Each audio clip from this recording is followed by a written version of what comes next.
मित्रांनो, महाराष्ट्र शासनाने म्हणजेच आपल्या राज्य सरकारने महिलांसाठी आता मोफत पिठाची गिरणी ही योजना आणलेली आहे आणि याच्या माध्यमातून महाराष्ट्रातील सर्व महिलांना त्या जिल्हा त्या जिल्ह्यामध्ये हे सगळ्या गिरण्यांचं वाटप टप्प्याटप्प्याने होणार आहे।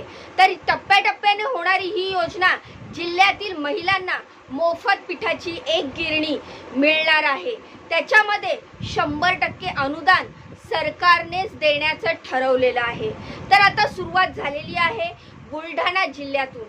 तर बुलढाणा जिल्ह्यात आता काही अर्ज प्रक्रिया वगैरे सुरू झालेली आहे आणि ज्यावेळी एका जिल्ह्यामध्ये येते त्यावेळी ती दुसऱ्या जिल्ह्यांमध्ये पसरत जाते।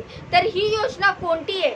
ही योजना हळूहळू टप्प्याटप्प्याने पुढे सरकत चालली आहे। त्यामुळे योजनाचे आता जे काही फॉर्म आहेत ते एकूण अर्ज आता जे तिथे निघालेले आहेत, या योजनेचे एकूण सगळे फॉर्म आता बुलढाणा जिल्ह्यामध्ये वाटपाला सुरुवात झालेली आहे। तर बुलढाणा जिल्ह्यात पहिले फॉर्म निघालेले आहेत। तर आतापर्यंत ज्या ह्या योजना येत होत्या त्यामध्ये 90% अनुदान सरकार देत होतं आणि 10% योजनेला आपल्याला 10% रक्कम मोजावी लागत होती।